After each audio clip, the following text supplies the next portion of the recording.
La noche caribeña era de terciopelo negro, sin luna e infinita.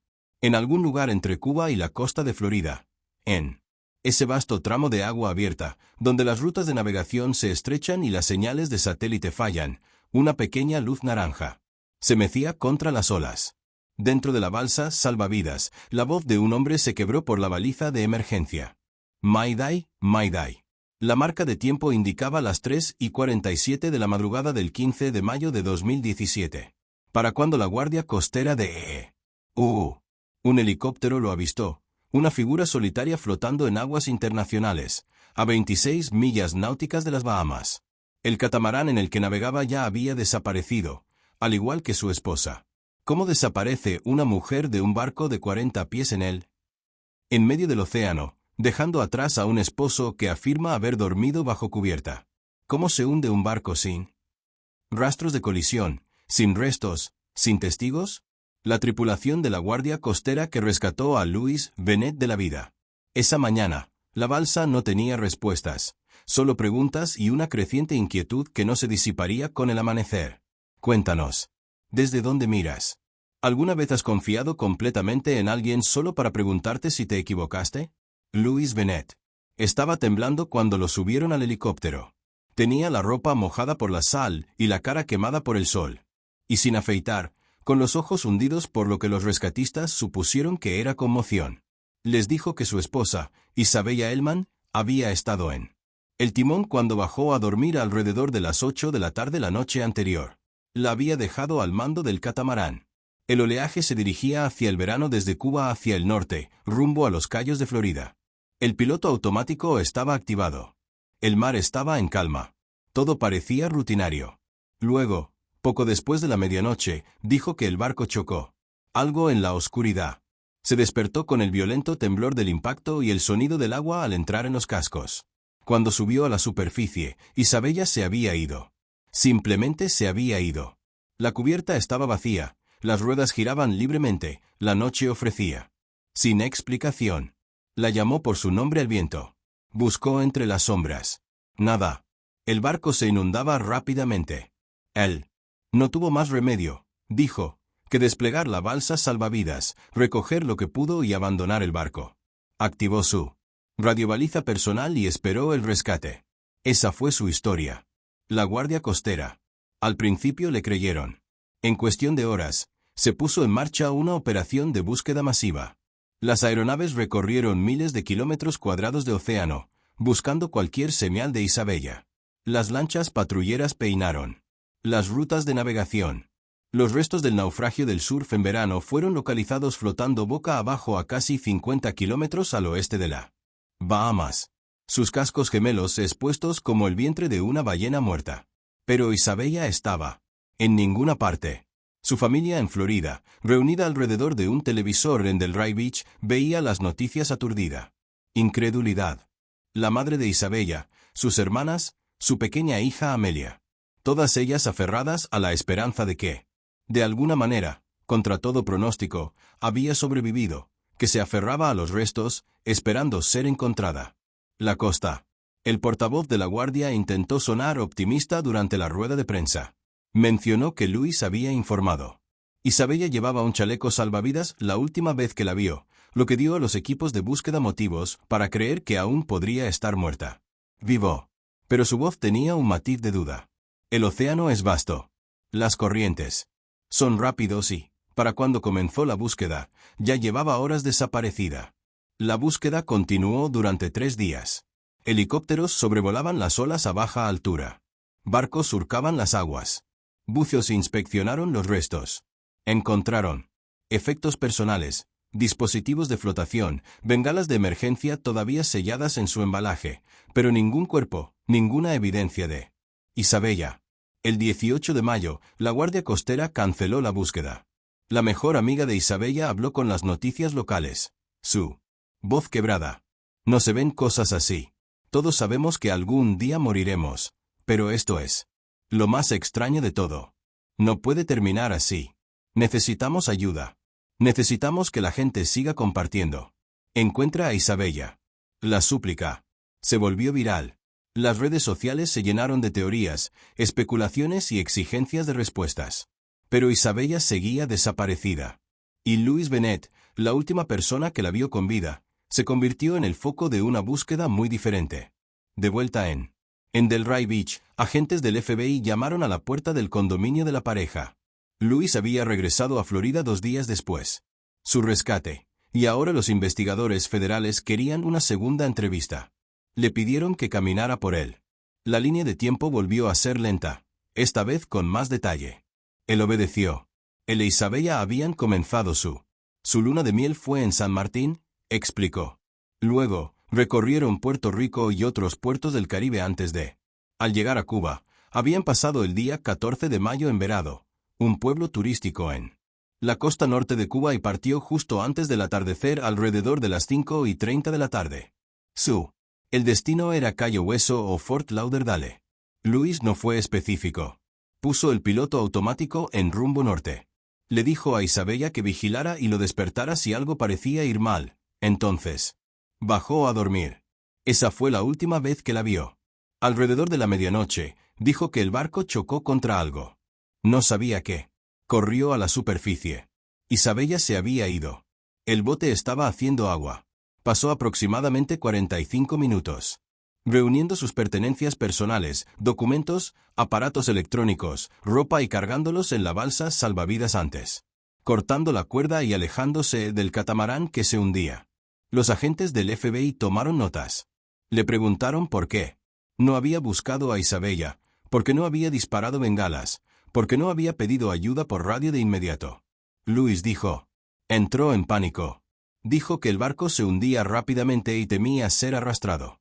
Dijo que hizo lo que tenía que hacer para sobrevivir. Los agentes no estaban convencidos. La familia de Isabella tampoco.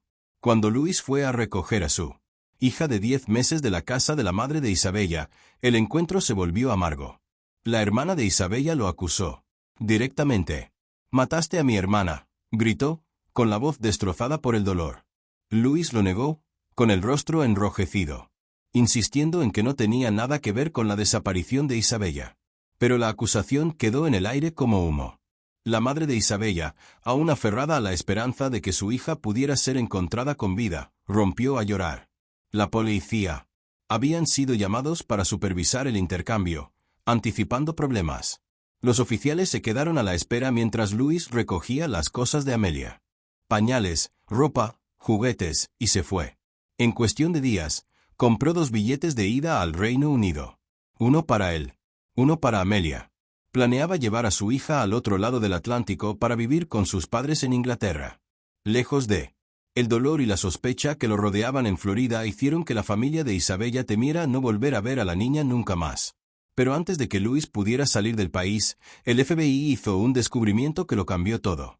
Dentro de la balsa salvavidas, en el que lo habían rescatado, escondidos entre los suministros de emergencia y los artículos personales, había 9 tubos de plástico envueltos en papel transparente. Cinta de embalaje. Dentro de esos tubos había 235 monedas de plata coleccionables.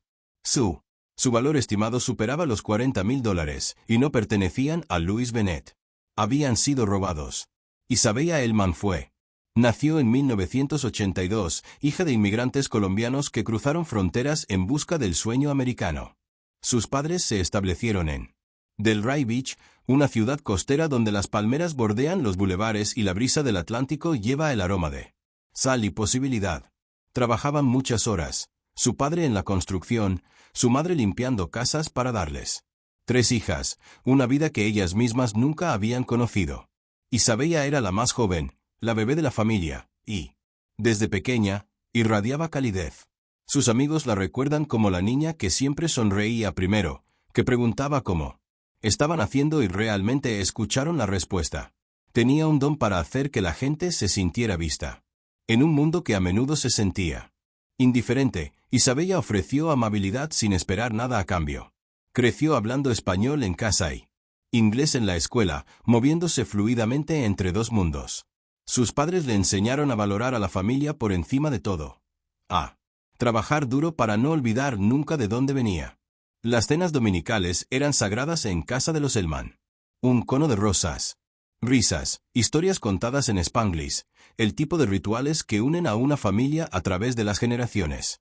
Isabella era cercana a sus hermanas, las tres formando un grupo unido que solo se fortaleció a medida que crecían. Cuando uno de ellos tenía un problema, todos tenían un problema. Cuando uno lo lograba, todos lo celebraban. Así los criaron.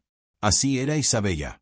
Después de la secundaria, estudió administración de bienes raíces en un colegio comunitario local. Tenía cabeza para los números y una facilidad natural para tratar con la gente, una combinación que la hacía muy adecuada para la profesión.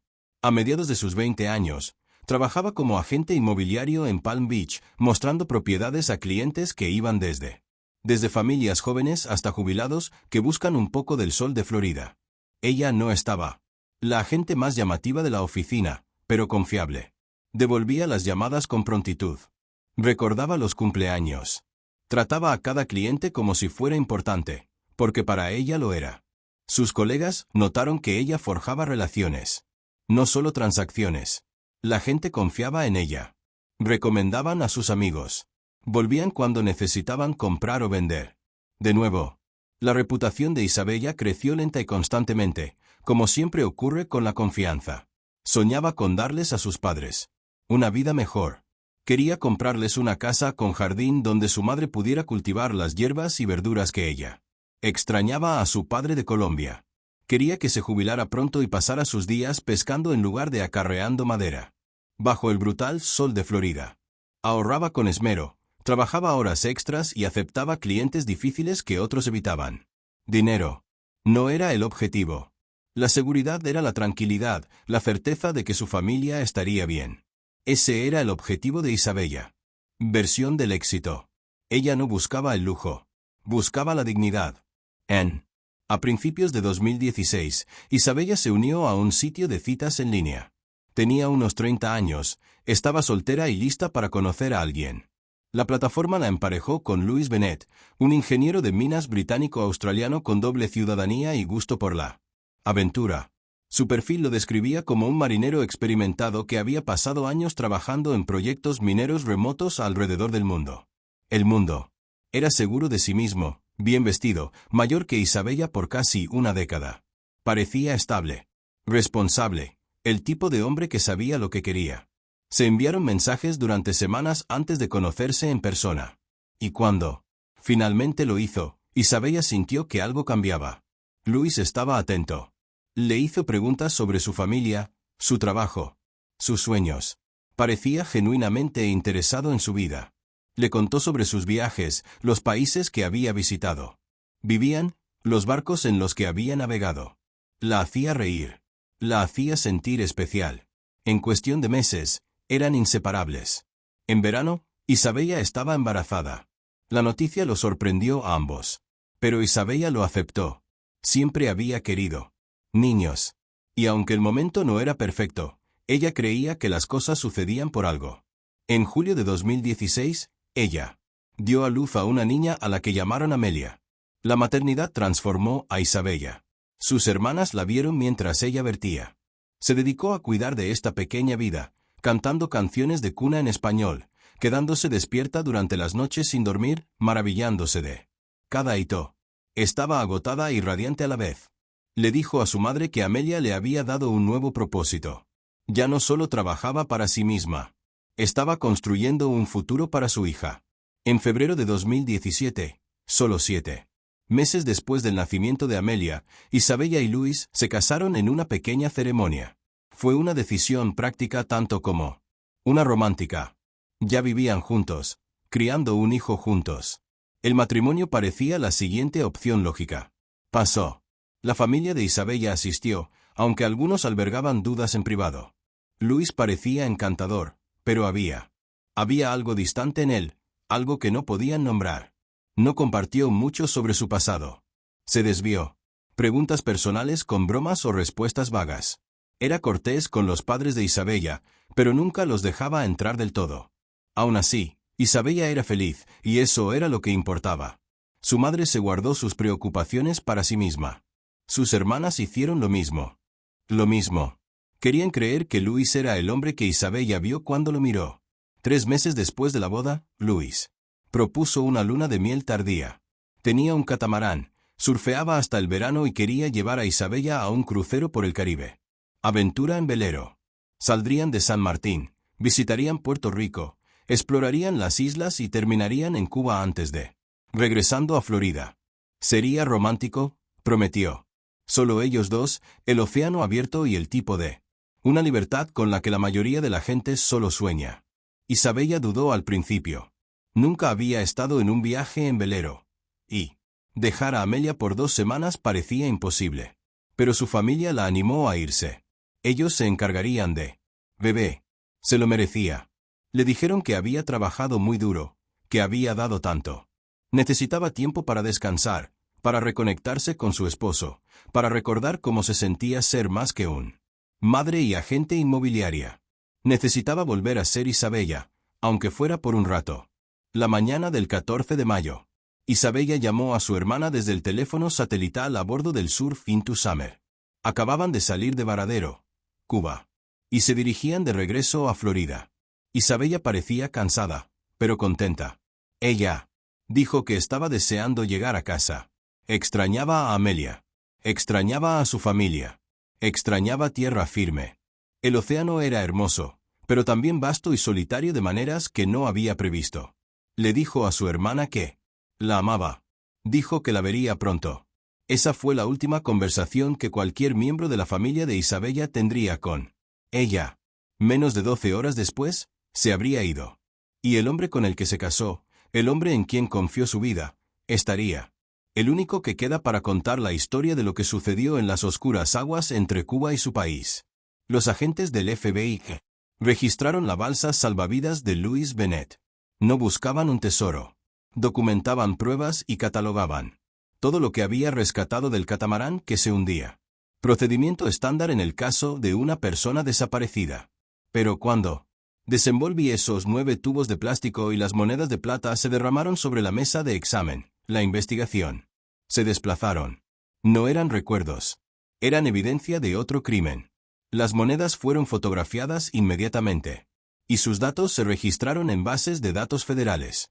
En 48 horas, el FBI encontró una coincidencia.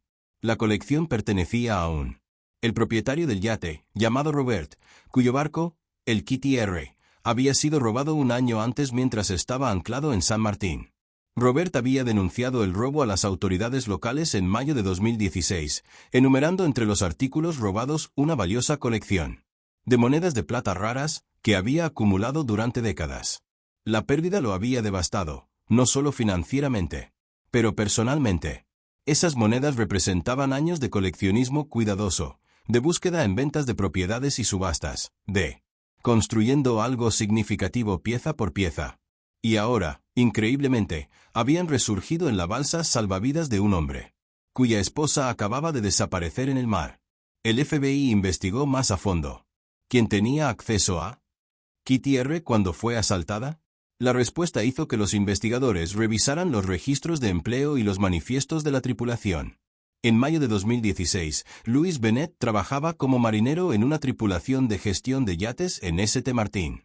Sus deberes incluían el mantenimiento de las embarcaciones, hacer recados para los propietarios, ocasionalmente, permanecer a bordo de los barcos cuando sus dueños viajaban. El Kitty R. había sido uno de esos barcos. A Louis le habían asignado la tarea de revisarlo periódicamente mientras Robert estaba en Estados Unidos. Tenía llaves. Tenía acceso. Habían confiado en él.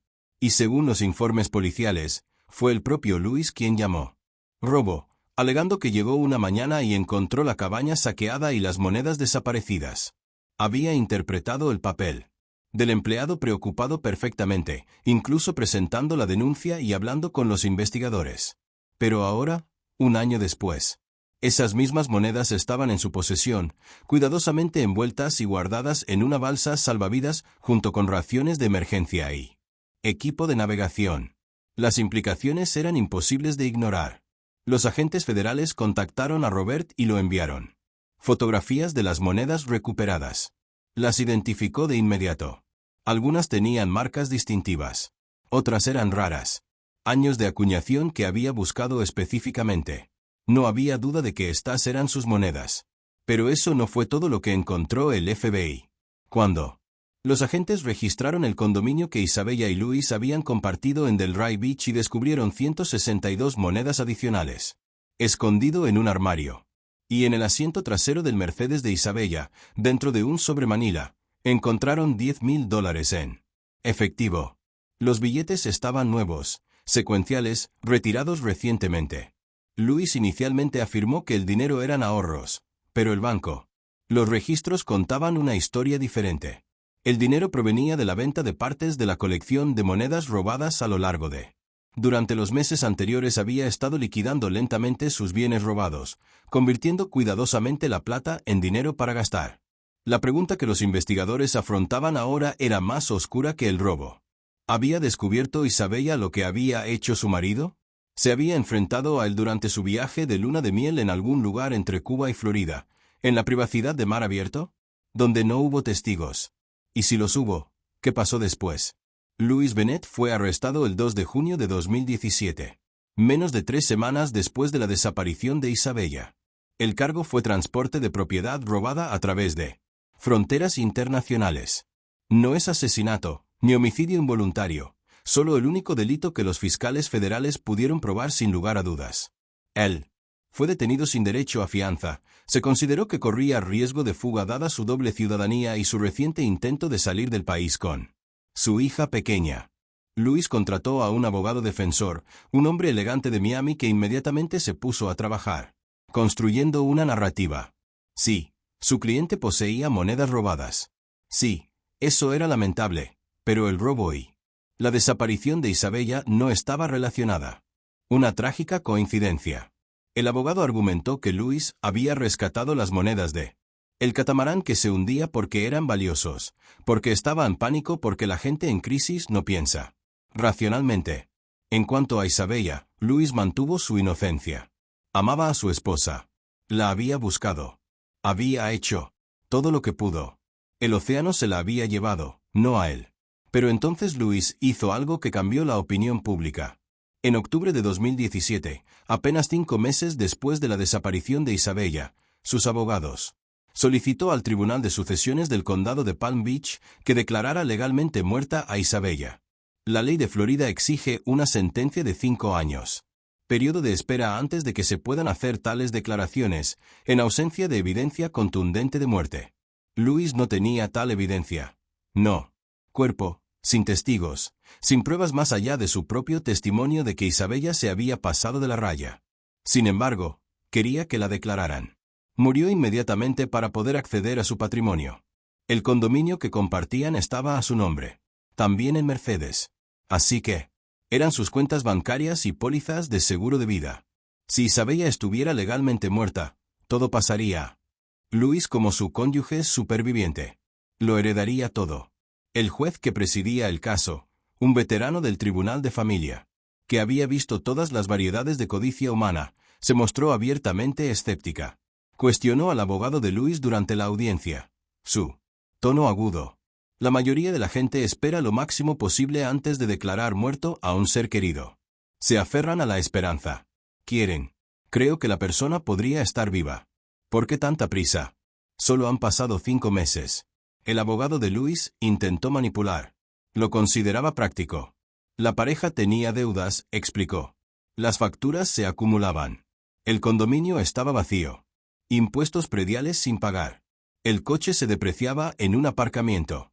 Estos activos necesitaban ser gestionados, y sin autoridad legal, Luis no pudo actuar. Pero su argumento se derrumbó bajo escrutinio. El juez denegó la petición de plano, argumentando la ausencia de pruebas y el momento sospechoso. Su fallo escrito fue mordaz. La inmediatez de la solicitud es profundamente preocupante. El peticionario no ha aportado ninguna prueba creíble de la muerte, solo su propio relato de los hechos, que sigue bajo investigación federal activa. Además, las acciones del peticionario tras la desaparición de su esposa, incluido su intento de salir del país con el hijo menor de la pareja y su posesión de propiedad robada, planteó serias dudas sobre sus motivos. Este tribunal se niega a conceder la solicitud. Declaración. El fallo fue noticia. Los medios locales recogieron la noticia. De repente, Louis Bennett no era solo un viudo afligido. Era un hombre que intentaba sacar provecho de la desaparición de su esposa antes incluso de que su cuerpo se enfriara. La familia de Isabella estaba indignada. Su madre y sus hermanas dieron una conferencia de prensa afuera del juzgado, con los rostros demacrados por el agotamiento y el dolor. «Aún tenemos esperanza», dijo la hermana de Isabella con voz temblorosa. «Creemos que Isabella aún podría estar ahí fuera. Y, aunque no sea así, aunque haya pasado lo peor, no estamos listos para dejarla ir. No así. No para que él pueda tomarla. Todo por lo que trabajó». Continuó diciendo que si los bienes de Isabella se iban a distribuir, deberían ir a Amelia, no a Luis. La niña era la verdadera heredera de Isabella, la única persona que merecía el legado de su madre. El reportero preguntó si creían que Luis era responsable de la muerte de Isabella. La hermana hizo una pausa, eligiendo sus palabras. «Con cuidado. Creo que la verdad finalmente saldrá a la luz, y cuando lo haga, espero que haya justicia». El vídeo se volvió viral.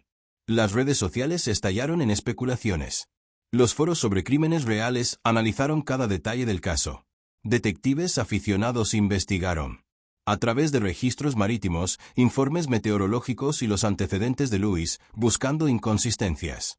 La presión sobre los investigadores federales se intensificó. Todos querían lo mismo, respuestas. Y las querían. Del hombre que había estado solo con Isabella la noche en que desapareció. Mientras tanto, Louis Bennett estaba sentado en un centro de detención federal en espera de juicio por el cargo de monedas robadas. Había sido sentenciado a 7 meses, una pena relativamente un castigo leve dado el valor del robo. Pero los investigadores no habían terminado. El FBI había incautado el restos del surf en verano, transportando el catamarán volcado a una instalación segura donde los expertos forenses podrían examinarlo en detalle. Lo que encontraran desentrañaría por completo la historia de Louis. El barco no había chocado con un objeto en la noche. No se había hundido por accidente. Alguien lo había destruido deliberadamente, y la evidencia de ello. El sabotaje estaba escrito en los agujeros de fibra de vidrio con la misma claridad que una confesión firmada. La verdad estaba a punto de salir a la luz. ¿Y cuándo? Si así fuera, Louis Bennett no tendría dónde esconderse. Los restos llegaron a las instalaciones de la Guardia Costera en Miami en un remolque de plataforma. El agua del mar aún goteaba de sus cascos volcados. El oleaje en verano parecía un insecto gigante, volcado sobre su lomo. Sus quillas gemelas apuntaban hacia el cielo. Ya se formaban percebes a lo largo de la línea de flotación. Los investigadores marinos lo rodearon lentamente, cámaras en mano, documentando cada centímetro antes de que alguien lo tocara. Esto ya no era más que un barco hundido. Era la escena de un crimen. Y si la historia de Louis Bennett se sostenía, la evidencia necesitaba que coincidiera con su relato. Afirmó que el catamarán chocó contra un objeto desconocido en la oscuridad, algo grande, suficiente para perforar los cascos y causar inundaciones catastróficas. El daño, insistió, había sido repentino y inevitable.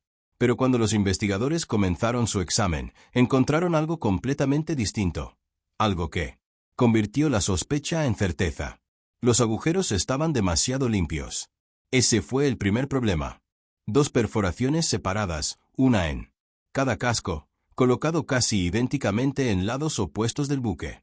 Tenían aproximadamente 20 centímetros de diámetro, perforados. Atravesó la fibra de vidrio con una eficiencia brutal, pero los bordes no estaban dentados ni rasgados como lo estarían si el barco había rozado un arrecife o había chocado con escombros flotantes. En cambio, eran lisos, casi circulares, como si algo habían sido perforados a través de los cascos desde el interior.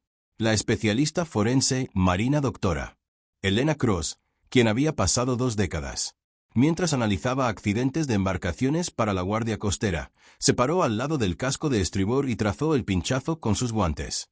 Dedo. Esto no fue daño por impacto, les dijo a los agentes del FBI que observaban el examen. Miren cómo la fibra de vidrio está fracturada. El material es empujado hacia afuera, no hacia adentro. Lo que causó estos agujeros vino del interior de la barco, no del océano. Caminó hacia el casco de babor y señaló el daño correspondiente. Lo mismo pasa aquí. El patrón de fractura es idéntico. Estos agujeros no fueron causados por una colisión, sino por una fuerza deliberada aplicada. Desde el interior de la cabina, uno de los agentes del FBI hizo la pregunta obvia: ¿habrá sido accidental? Quizás algo. El interior del barco se desprendió durante el mar embravecido. La doctora Cross negó con la cabeza. No. El posicionamiento es demasiado preciso. Ambos agujeros están a la misma altura sobre la línea de flotación, casi exactamente reflejados, y no hay evidencia de desplazamiento interno de la carga. No hay marcas de raspaduras que provoquen las perforaciones. No hay daños secundarios alrededor. Esto fue intencional. Hizo una pausa, eligiendo sus palabras con cuidado. Alguien hizo estos agujeros a propósito, y quienquiera que lo haya hecho sabía lo suficiente sobre barcos para comprender que perforar ambos agujeros haría que fuera casi imposible salvar el barco. Pero los agujeros no eran la única evidencia de sabotaje.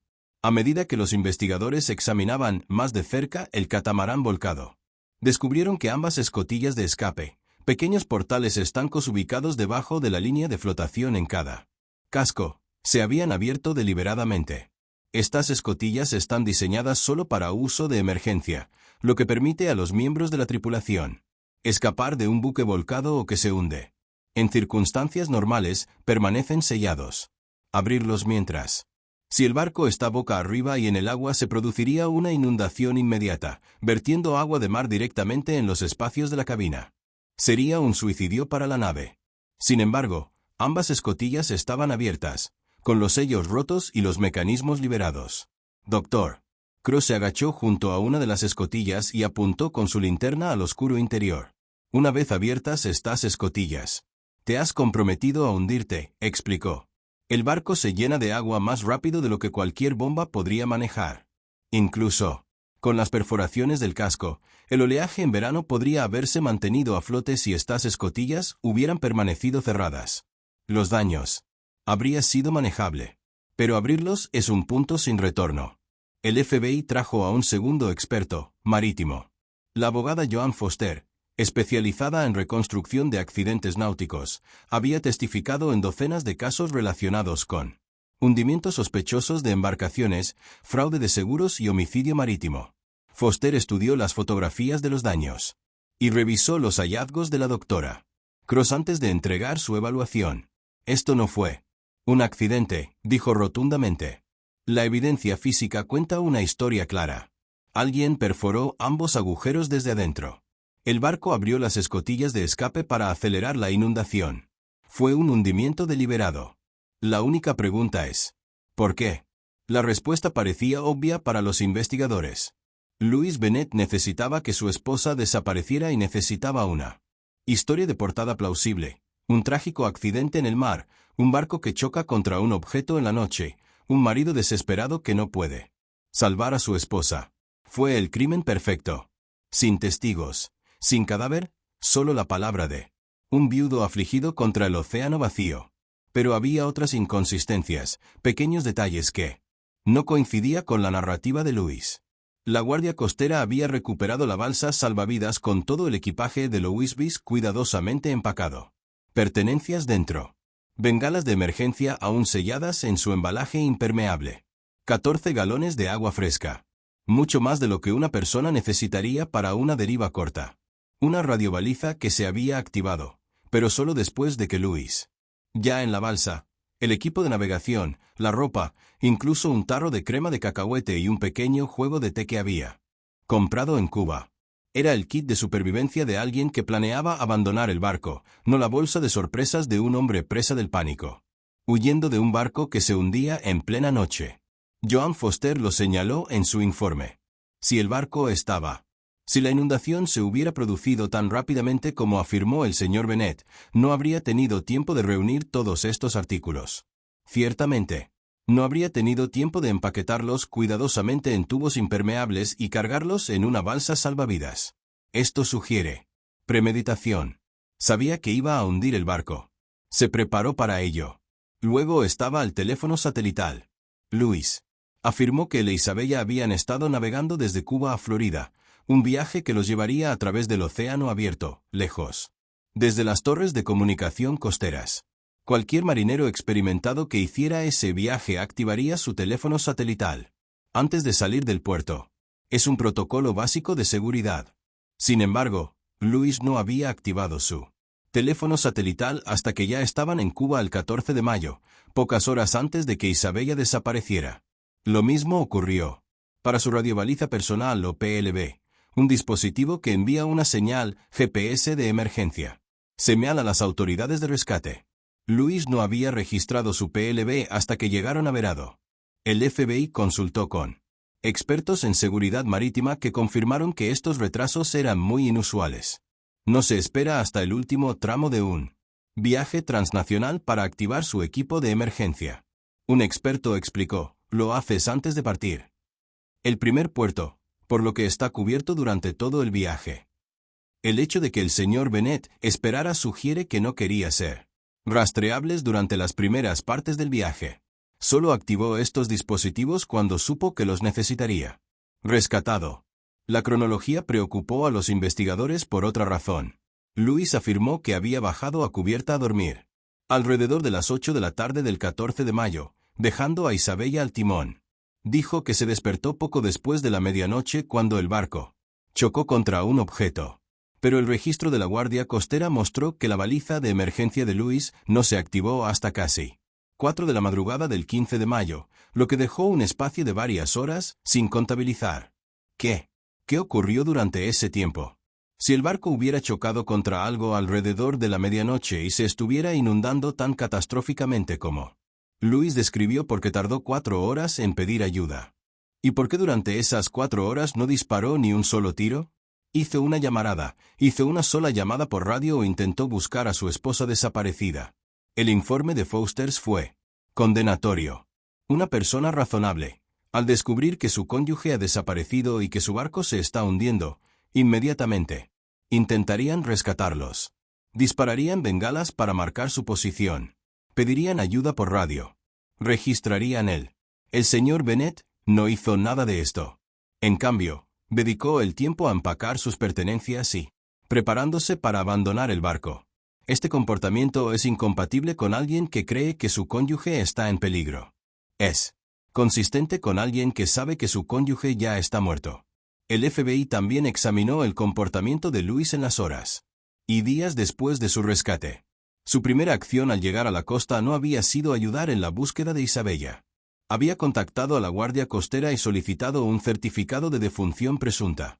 Hizo esa solicitud el 19 de mayo, justo 4 días después de la desaparición de Isabella, mientras los equipos de búsqueda aún rastreaban el océano en busca de alguna señal de ella. La costa. La Guardia se había negado, explicando que carecían de autoridad para emitir tales documentos. Sin inmutarse, Louis compró billetes de avión al Reino Unido al día siguiente. Había planeado recoger a Amelia de la casa de Isabella y llevarla. La sacó del país permanentemente, estableciéndose con sus padres en Inglaterra. No le contó a nadie sobre estos planes. No. La madre de Isabella, no sus hermanas. Simplemente pretendía aparecer, llevarse a la niña e irse. Era solo el FBI. Intervención y el cargo de monedas robadas que le impidió abordar ese vuelo. La familia de Isabella proporcionó investigadores con contexto adicional que pintó un panorama preocupante. En las semanas previas a la luna de miel, durante el viaje, Isabella les había contado a sus hermanas que ella y Louis habían estado discutiendo por dinero. Él había estado presionándola para que añadiera su nombre a la escritura de su condominio, que ella había comprado antes de conocerse. También quería acceder a sus cuentas bancarias y carteras de inversión. Isabella se había resistido, no por desconfianza, sino porque quería mantener sus finanzas organizadas e independientes. Después de todo, ella era la principal fuente de ingresos. Trabajó duro por todo lo que poseía. Sus hermanas la recordaban diciendo, quiero a Louis, pero esta es mi seguridad. Esto es lo que he construido para Amelia y para mis padres. Necesito mantenerlos separado. Las discusiones habían aumentado. Acalorado. Louis se sintió insultado, como si Isabella no confiara plenamente en él. Isabella se sintió presionada, como si Louis se preocupaba más por sus bienes que por su relación. Para cuando se fueron de luna de miel, la tensión no se había resuelto del todo. La hermana de Isabella recordó su última conversación telefónica la mañana del 14 de mayo. Sonaba cansada, dijo la hermana a los investigadores, no solo físicamente cansada, sino emocionalmente, como si estuviera lista para venir casa y resolver las cosas. El FBI comenzó a construir una teoría del crimen. Louis Bennett, enfrentando problemas financieros. Presionado y frustrado por la negativa de Isabella a concederle acceso a sus bienes, había visto una oportunidad, viaje en velero por aguas internacionales, lejos de testigos y jurisdicción, donde podría ocurrir un accidente. Fue una puesta en escena y tal vez nunca se encontrara un cuerpo. Había robado las monedas del Kittiar un año antes, pero no pudo venderlas. Todo a la vez, sin levantar sospechas. Los había ido liquidando poco a poco, convirtiéndolos en efectivo. Pero Isabella, meticulosa y organizada, podría haber notado irregularidades. Podría haber hecho preguntas. ¿Y si hubiera descubierto? Su marido era un ladrón. Si ella hubiera amenazado con entregarlo o abandonarlo, Louis se habría enfrentado a una pena de prisión y la pérdida de todo por lo que había trabajado. Así que eliminó el problema. Esperó hasta que estuvieran solos en mar, en algún lugar entre Cuba y Florida, en las horas más oscuras de la noche. Había matado a Isabella. ¿Cómo exactamente? Los investigadores solo podían especular, ya que nunca se recuperó ningún cuerpo. Y luego destruyó sistemáticamente el barco para ocultar sus huellas. Perforó los cascos, abrió las escotillas de escape y llenó su balsa salvavidas con monedas robadas y sus pertenencias personales. Luego cortó la cuerda, se alejó y esperó el rescate, ensayando ya la historia. Él lo diría. La evidencia era circunstancial pero abrumadora. El barco saboteado deliberadamente. El barco robado. Monedas escondidas en la balsa salvavidas, la línea de tiempo sospechosa y el fracaso de Louis Bis en buscar a Isabella. Su intentos inmediatos de acceder a su patrimonio y salir del país con su hija, su patrón de engaño, desde el robo en San Martín hasta sus mentiras sobre la noche del 14 de mayo, todo apuntaba en una misma dirección. El 2 de febrero. El 1 de febrero de 2018, mientras Louis Bennett aún cumplía su condena por transportar propiedad robada, los fiscales federales presentó una acusación formal sustitutiva.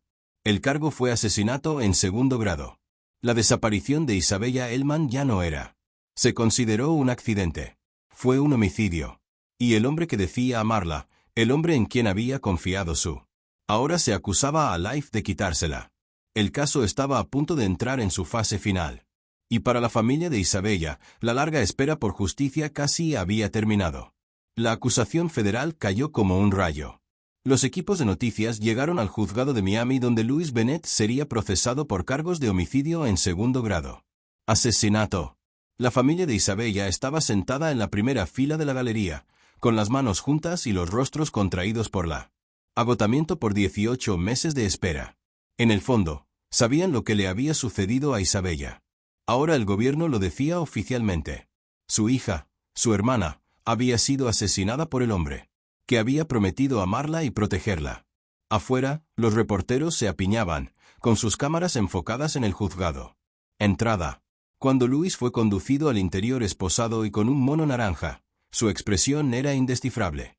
Sin pena, sin ira, solo una mirada vacía y distante que lo hacía parecer más un hombre calculando probabilidades que un marido acusado de matar a su esposa. El fiscal principal, Benjamin Greenberg, compareció ante el juez y expuso el caso del gobierno. Con precisión clínica. La evidencia, explicó, pintaba un cuadro de premeditación y frío cálculo. Louis Bennett se había casado con Isabella Hellman, no por amor, sino por oportunidad. Ella era una mujer con problemas financieros. Una mujer estable con bienes, un hogar y una carrera prometedora. También era confiada. Generoso. Alguien que creía en las segundas oportunidades y veía lo mejor de las personas. Louis había explotado esa confianza. Él vivía en su condominio, conducía su auto, gastaba su dinero. Pero cuando Isabella se negó a cederle el control legal sobre sus activos cuando ella comenzó a hacer preguntas sobre irregularidades en sus finanzas, Louis había decidido que era más valioso muerto que vivo. La voz de Greenberg era firme, sin artificios. El acusado no mató a su esposa en un ataque de pasión. No la mató durante una discusión que se salió de control. Lo planeó. Esperó. El momento justo, cuando estaban solos en aguas internacionales, a kilómetros de cualquier testigo. Y entonces ejecutó ese plan. Con una eficacia escalofriante. El caso de la Fiscalía se basaba en múltiples pilares de evidencia, cada uno reforzando a los demás. Primero, se realizó el análisis forense de las olas durante el verano. La doctora Elena Cross tomó la palabra y explicó al jurado sus conclusiones. Utilizando fotografías ampliadas y diagramas, demostró cómo el casco. Las perforaciones se habían producido desde el interior de la embarcación, no por impacto externo. Explicó la mecánica del escape. Escotillas, mostrando cómo abrirlas causaría una inundación rápida e irreversible. Esto no fue un daño accidental. Ella testificó. Esto fue un sabotaje. Alguien destruyó deliberadamente este barco, y lo hizo de forma que se hundiera. Rápida y completamente. Los abogados defensores intentaron encontrar fallas en su análisis, sugiriendo que el daño podría haber ocurrido durante el vuelco del barco o por el impacto de escombros mientras flotaba boca abajo. Doctor. La cruz permaneció inquebrantable. Los patrones de fracturas son concluyentes, dijo. La fibra de vidrio estaba sometida a tensión desde el interior hacia afuera. No hay otra explicación consistente con la evidencia física. Joan Foster, la marítima. El abogado, a continuación, testificó sobre el comportamiento de Luis antes, durante y después del hundimiento. Señaló la activación sospechosa de su teléfono satelital y radiobaliza personal solo en Cuba pocas horas antes de Isabella. Desapareció. Destacó el meticuloso embalaje de la balsa salvavidas, la presencia de artículos no esenciales como el monedas y recuerdos robados de Cuba, los 14 galones de agua, mucho más de lo necesario para una breve deriva antes. Rescate. Esta era la balsa salvavidas de alguien que planeaba abandonar el barco, testificó Foster, no de alguien que huía de un emergencia repentina. También abordó el lapso de 4 horas entre la supuesta colisión a medianoche y la emergencia de Louisville. Llamada a las 4 de la madrugada. En accidentes marítimos, el tiempo lo es todo. Cada minuto cuenta cuando alguien cae por la borda. Sin embargo, el señor Bennett esperó 4 horas antes de pedir ayuda. No disparó bengalas. No hizo llamadas de socorro por radio. No buscó para su esposa. En cambio, empacó sus pertenencias, cargó su balsa salvavidas y se liberó del barco que se hundía. Ese no es el comportamiento de un esposo desesperado. Es el comportamiento de un asesino que oculta sus huellas. Entonces vino la evidencia financiera. Los contadores forenses del FBI habían rastreado las monedas robadas del Kitty R a través de una compleja red de transacciones. Luis las había estado vendiendo gradualmente a través de mercados en línea y comerciantes de monedas que no pedían demasiado. Preguntas. Los $10,000 en efectivo encontrados en el auto de Isabella provenían de una de esas ventas, realizada solo 2 semanas antes del viaje de luna de miel. Pero aquí es donde el caso tomó un giro más oscuro. Los investigadores descubrieron que Isabella había comenzado notando discrepancias en las finanzas de su hogar a fines de abril de 2017. Se lo había mencionado a su hermana durante una llamada telefónica, diciendo que parecía faltar dinero en su cuenta conjunta. Pequeñas cantidades al principio, luego más grandes sumas. Había planeado sentarse con Louisville después de la luna de miel y revisar juntos sus extractos bancarios. Quería saber a dónde iba el dinero. No lo acusaba de nada. La hermana de Isabella testificó con la voz quebrada. Solo quería claridad. Confiaba en él. Pensaba que tenía que haber un acuerdo razonable. Explicación. Pero si Isabella hubiera descubierto las monedas robadas, si hubiera relacionado el dinero faltante con el de Luisis, ventas secretas, se habría dado cuenta de que su marido era un ladrón. Peor aún, habría comprendido que su crimen también la implicaba. Las monedas habían sido transportadas a través de fronteras internacionales en su viaje de luna de miel, lo que la convertía en una cómplice involuntario de cargos federales de contrabando. Los fiscales argumentaron que este descubrimiento podría haber ocurrido a bordo del surfear hacia el verano, en algún lugar entre Cuba y Florida durante la última etapa de su viaje. Quizás Isabella había buscó entre las pertenencias de Louisville y encontró los tubos de monedas ocultos. Quizás lo confrontó y le exigió respuestas, amenazó con acudir a las autoridades. Y quizás en ese momento, Luis había tomado una decisión. No podía. La dejó arruinarlo todo. No podía dejar que lo enviara a prisión, así que eliminó al testigo. Greenberg lo puso. Se lo dije claramente al jurado. Isabella Hellman se convirtió en un lastre y Louis Bennett lidió con los lastres de la misma manera. La forma en que afrontó cada obstáculo en su vida. Los eliminó. El equipo de defensa, liderado por un abogado de Miami llamado Richard Kac, contraatacó con el único argumento disponible. No podían refutar la evidencia forense sobre el barco. No pudieron justificar las monedas robadas ni la cronología sospechosa. Así que, en cambio, atacaron la ausencia de prueba. ¿Dónde estaba el cuerpo de Isabella? ¿Dónde estaban los testigos? ¿Dónde estaba la evidencia concreta de que Louis la mató realmente?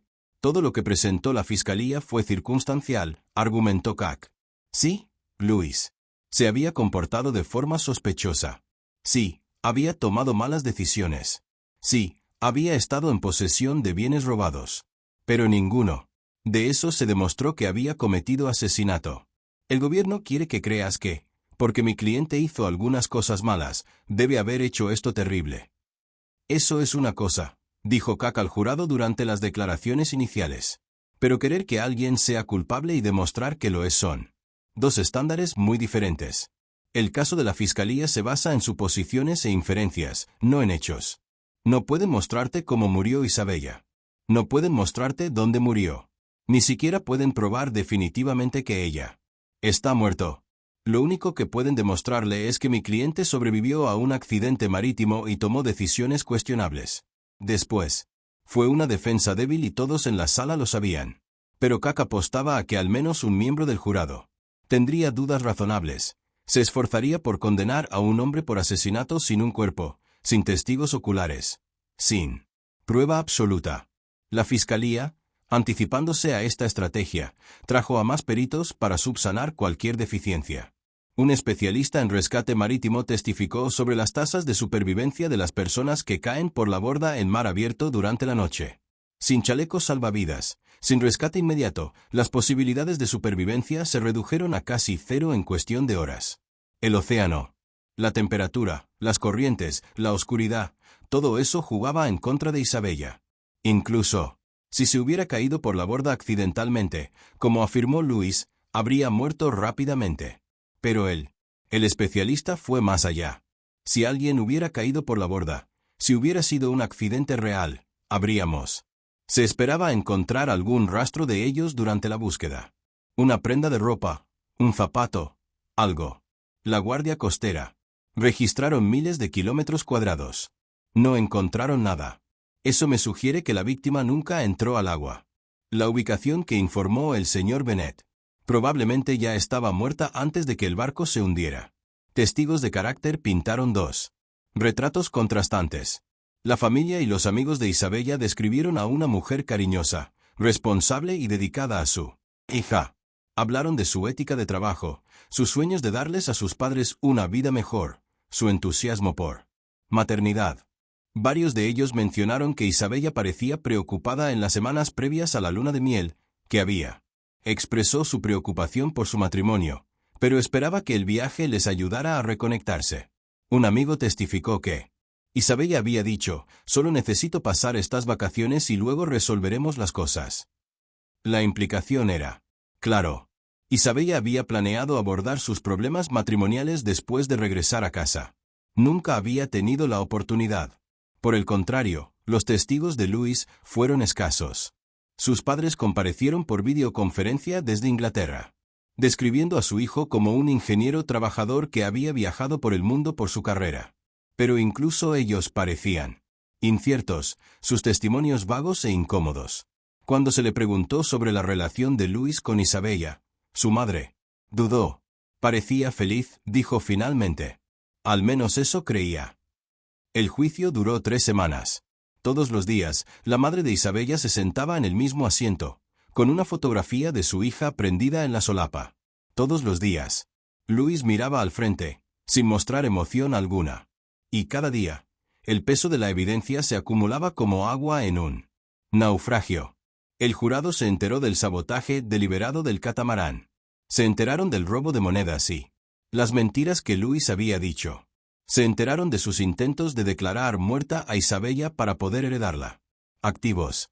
Se enteraron de la balsa salvavidas llena de equipo de supervivencia y propiedad robada, pero no hay señales de ningún intento de salvar a su esposa. Escucharon el testimonio de que Luis había cortado la cuerda que conectaba su balsa al barco que se hundía, asegurándose de que, a la deriva y eliminando cualquier posibilidad de prestar ayuda si Isabella estuviera de alguna manera aún con vida a bordo del barco. Pieza por pieza. En la pieza, la Fiscalía construyó una narrativa que daba sentido a cada detalle extraño, a cada acción sospechosa, a cada inconsistencia en la historia de Luis. Pero hubo un elemento que el jurado nunca escuchó porque el juez dictaminó que, inadmisible. Durante la investigación, agentes del FBI entrevistaron a otros marineros que habían trabajado con Luis en el Caribe. Durante sus años como marinero, 2 de ellos informaron que Luis ocasionalmente hacía comentarios inquietantes sobre su matrimonio. Uno recordó que Luis dijo que se sentía atrapado, que Isabella era demasiado controladora, que ella lo trataba como a un empleado en lugar de a un socio. Otro recordaba a Luis bromeando sombríamente, diciendo que el matrimonio era como ser dueño de un barco. A veces es más fácil hundirlo que seguir tapando las fugas. En aquel momento, los comentarios parecían como humor negro, el tipo de chistes amargos que a veces hacen los cónyuges infelices. En retrospectiva, sonaban como confesiones. Pero sin corroboración adicional, el juez las consideró rumores perjudiciales y las excluyó del juicio.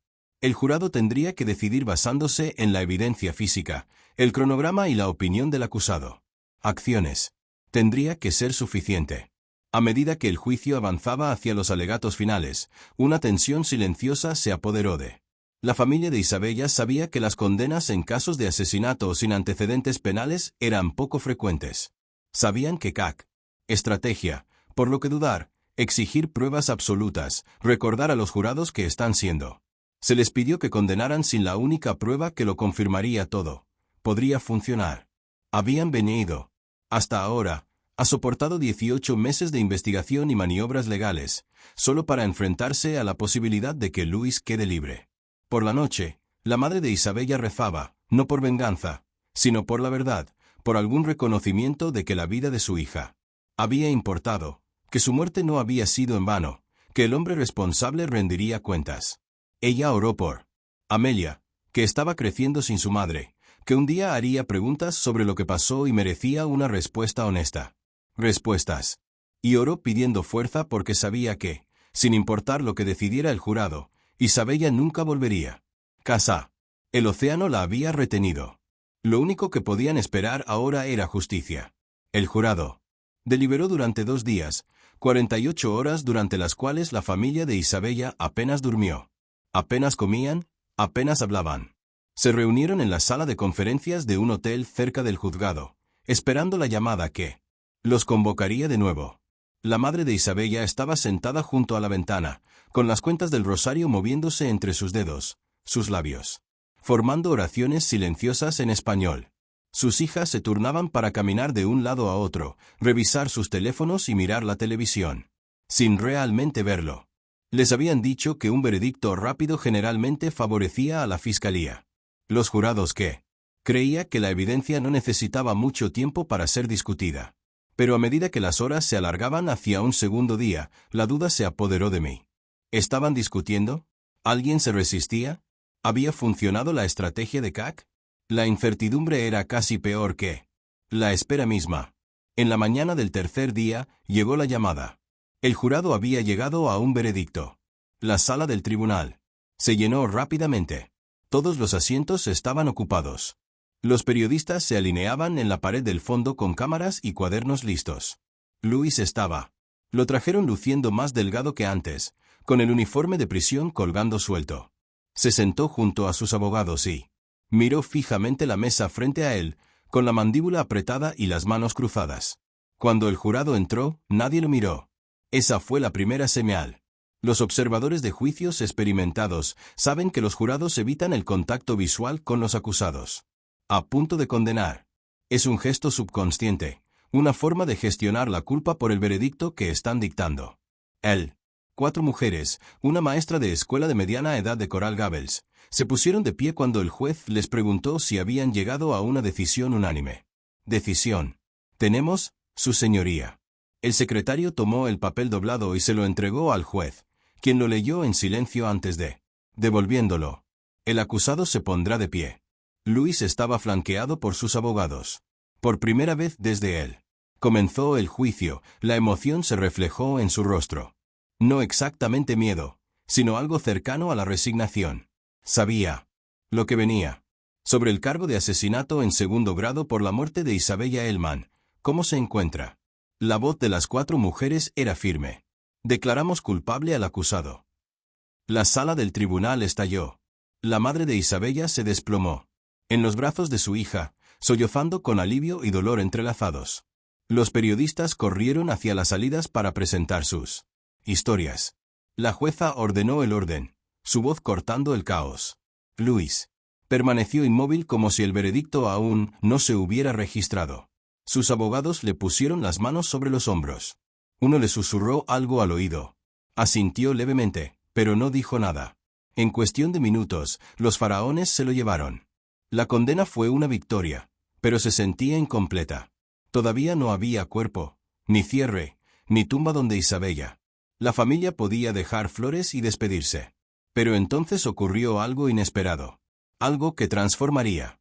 El caso pasó de ser una victoria legal a algo cercano a la justicia. 3 semanas después del veredicto, mientras Luis estaba sentado en un centro de detención federal en espera de sentencia, sus abogados se acercaron a los fiscales con una oferta.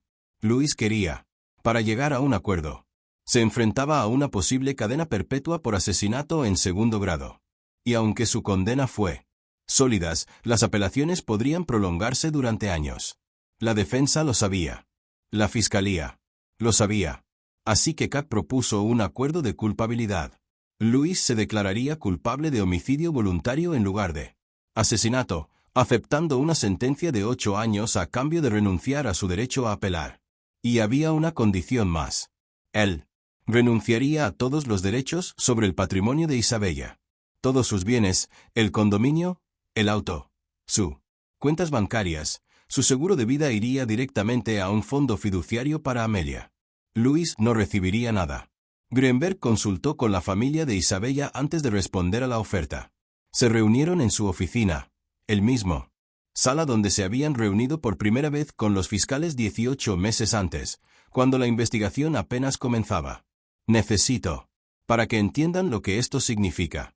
Greenberg les dijo, si aceptamos esta declaración, Luis cumple 8 años. Con buena comportamiento, podría salir en 6. Esa no es la cadena perpetua que queríamos. Pero si la rechazamos y él apela, esto podría tomar años. Y siempre existe la posibilidad, por pequeña que sea, de que un tribunal de apelaciones pueda anular la condena por algún motivo. Tecnicidad. Tendríamos que volver a juzgar el caso, someterte a todo esto de nuevo. La declaración de culpabilidad garantiza que irá a prisión. Garantiza que no recibirán nada del patrimonio de Isabella y garantiza la firmeza. La madre de Isabella miró a sus hijas, buscando en sus rostros una guía.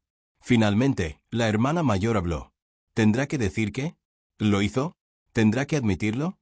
Greenberg asintió. Como parte de la declaración de culpabilidad, tendrá que asignar. Eso significa que tendrá que comparecer ante el tribunal y describir con sus propias palabras cómo causó la muerte de Isabella. Tendrá que admitir culpa públicamente. Basta de esconderse tras abogados. Basta de afirmar que fue un accidente. Tendrá que reconocerlo. La familia intercambió miradas. No era todo lo que querían, pero era algo. Era una admisión, una confesión. La verdad dicha en voz alta por el hombre que les arrebató a Isabella. Tras un largo silencio, la madre de Isabella habló en español. Su voz era apenas un susurro. Su hija tradujo. Ella dice que sí. Si admite lo que hizo, sí. Si dice la verdad, entonces sí, aceptamos. 2 semanas después, el 14 de noviembre de 2018, Luis Bennett compareció ante el juez Federico Moreno en el Tribunal del Distrito Federal y cambió su declaración a culpable. Un cargo de homicidio voluntario. La sala del tribunal estaba abarrotada una vez más, pero esta vez no habría jurado. ni testigos, sin alegatos finales dramáticos, solo Luis y la verdad. El juez Moreno se dirigió directamente a él. El señor Bennett, antes de aceptar su declaración, debe decirle a este tribunal con sus propias palabras lo que hizo. Debe asignar. ¿Entiendes? Luis asintió. Su voz cuando finalmente habló era plano y sin emociones, como si estuviera leyendo un guión memorizado pero que no sentía. La noche del 14 de mayo. En 2017, mi esposa Isabella y yo navegábamos desde Cuba hacia Florida. He tenido problemas financieros. Descubrió que le había robado monedas a un empleador anterior. Y que los había estado vendiendo sin su conocimiento. Estaba enojada. Amenazó con denunciarme ante las autoridades. Discutimos. Hizo una pausa, tragando saliva con dificultad. La sala del tribunal quedó en silencio. Todos se inclinaron hacia adelante, esforzándose por escuchar. La discusión se intensificó. Perdí el control. La golpeé. Se cayó y se golpeó la cabeza contra la terraza. Cuando lo revisé, no respiraba. Entré en pánico. No sabía qué hacer. No podía pedir ayuda porque estaría arrestado por el robo. No podía regresar porque estábamos en aguas internacionales. Así que tomé una decisión. Su voz se mantuvo firme, clínico, como si estuviera describiendo las acciones de otra persona. Envolví su cuerpo en una lona y esperé. Con equipo de buceo. La arrojé por la borda después de medianoche. Luego, saboteé el barco para que pareciera un accidente. Perforé los agujeros desde dentro con un objeto metálico. Abrí las trampillas de escape para inundar el cabina. Recogí mis pertenencias y cargué la balsa salvavidas.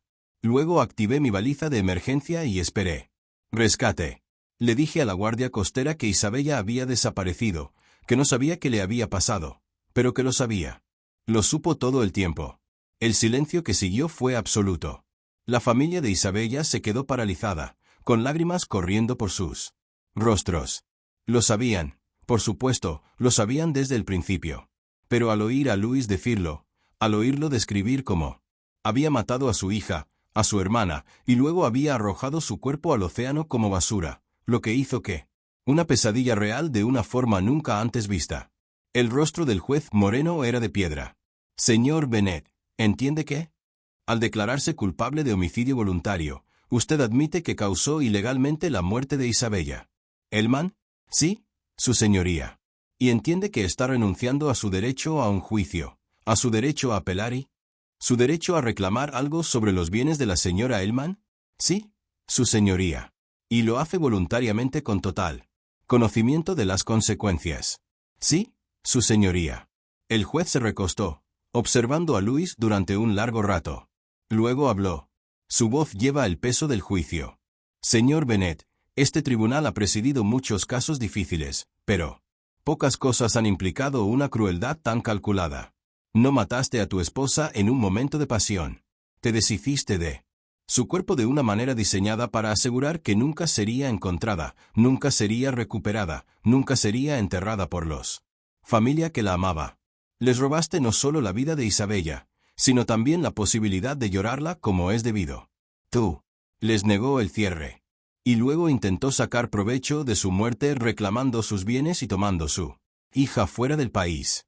El juez Moreno continuó, endureciendo su tono. La ley me permite condenarla hasta a 8 años de prisión federal por homicidio voluntario. Esa es la pena máxima bajo la declaración de culpabilidad. Acuerdo, y voy a imponer esa pena máxima, señor Bennett, porque creo que usted merece cada día de su vida. Quiero que pases los próximos 8 años pensando en lo que hiciste. Quiero que pienses en Isabella, en la vida que debería haber vivido, sobre la hija que crecerá sin madre por culpa de tus acciones. Y yo quiero que entiendas que cuando seas liberado, no tendrás nada, ni dinero, ni bienes, ni derecho a reclamar nada. Isabella trabajó porque todo irá a Amelia, donde pertenece. Él se le concedió una sola condena. 8 años de prisión federal, con crédito por el tiempo cumplido. El acusado se encuentra en prisión preventiva. Inmediatamente, los alguaciles se adelantaron para llevarse a Luis. Mientras lo conducían hacia la puerta lateral, se giró brevemente y miró a la familia de Isabella. No era una disculpa. No era remordimiento. Era solo una mirada, vacía y distante. Antes. Desapareció por la puerta y salió de sus vidas. La madre de Isabella estaba apoyada por sus hijas, y ellas salieron lentamente de la sala. Afuera, los periodistas los rodeaban, gritando preguntas, empujando micrófonos hacia adelante. Pero la familia no se detuvo. No tenía nada más que decir. Se había dicho la verdad. Justicia, por imperfecto que fuera, ya había sido servido. Ahora necesitaban irse a casa y comenzar el trabajo imposible de sanación. Esa noche, las hermanas de Isabella emitieron un comunicado a través de su abogado. Fue breve, solo unas pocas frases, pero que cargaba con el peso de 18 meses de dolor y perseverancia. Hoy, Louis Bennett admitió lo que siempre supimos, que mató a nuestra hermana Isabella y arrojó su cuerpo al mar. Aunque no, la sentencia puede devolverle la vida a Isabella. Agradecemos que la verdad finalmente se haga pública. Agradecemos que pase años en prisión por lo que hizo. Y estamos agradecidos de que el legado de Isabella vivirá a través de su hija Amelia, quien heredará todo lo que ella tiene. Mi madre trabajó tan duro para construirla. Isabella nos fue arrebatada de la manera más cruel imaginable. Pero su recuerdo nunca será borrada. Fue amada. Se la extraña. Y nunca será olvidada. Las consecuencias legales se resolvieron rápidamente con la confesión de Louis registrada y su renuncia a todos los reclamos. El Tribunal de Sucesiones concedió la petición de la familia de Isabella de declararla legalmente muerta. El certificado de defunción indicaba la fecha de mayo 15 de 2017 y la causa como homicidio. El condominio de Isabella fue vendido y las ganancias se depositaron en un fondo fiduciario para Amelia junto con las ganancias de su automóvil, sus cuentas bancarias y una modesta póliza de seguro de vida. Para cuando todo estuvo arreglado, el fondo fiduciario de Amelia contenía casi $400,000. Ni una fortuna, pero suficiente para asegurarle oportunidades que su madre nunca tuvo. Suficiente para la universidad, para el pago inicial. En un hogar, como protección contra las adversidades que la vida pudiera depararle. Fue el último regalo de Isabella a su hija, preservada a pesar de todo lo que Louis había intentado quitarle. Amelia permaneció en el Reino Unido con Louis's familia.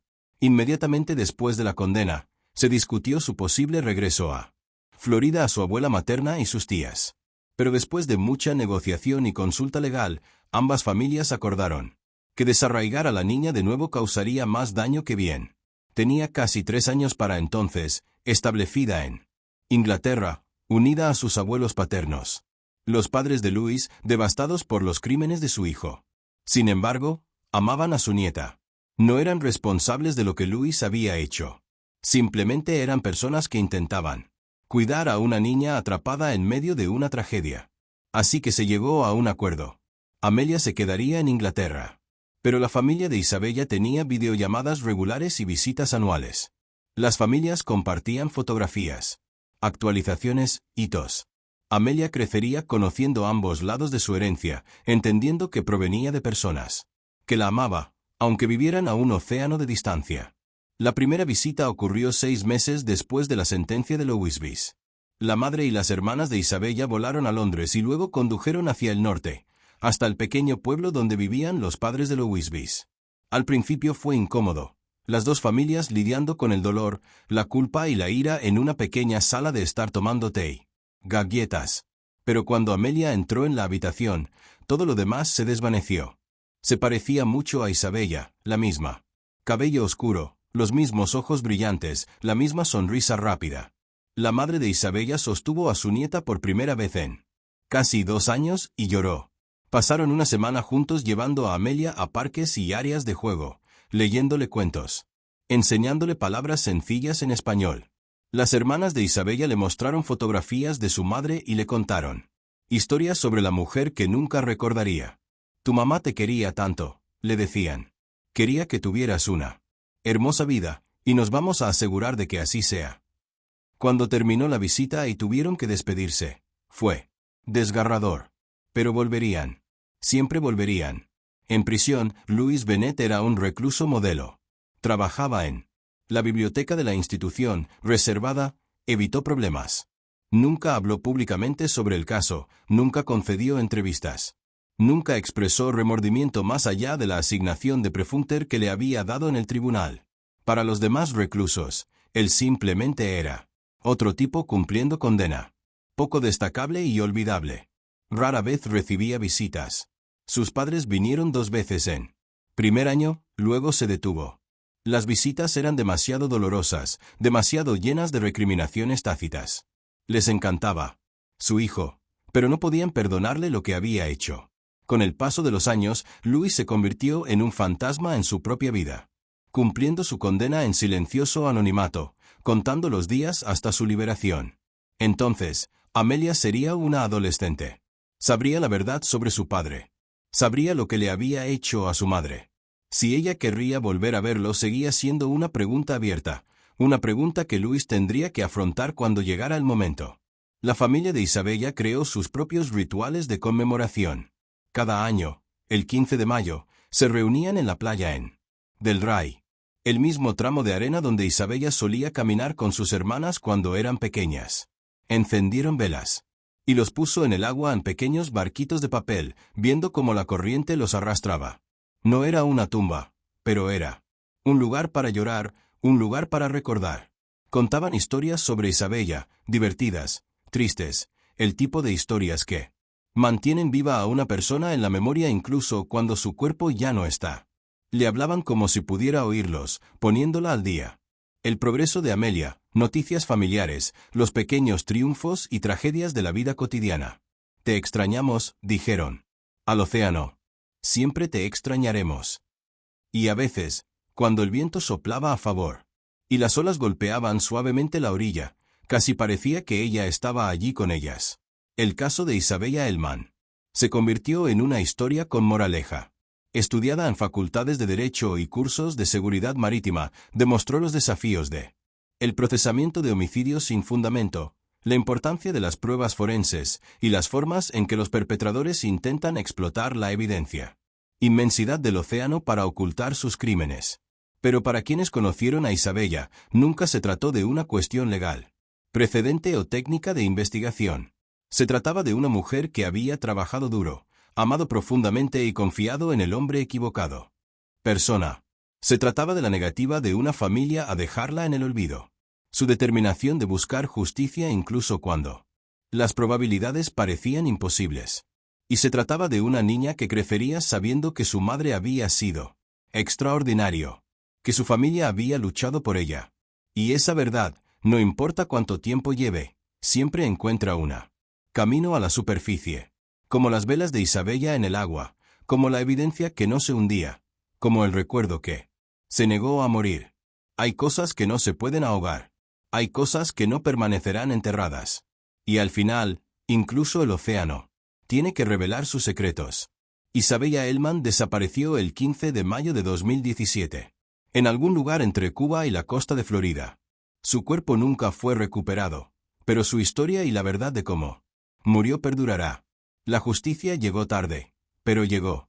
Y para la familia de Isabella, para Amelia, para todos los que creían que las vidas importan y que las mentiras eventualmente se desmoronan, eso fue suficiente.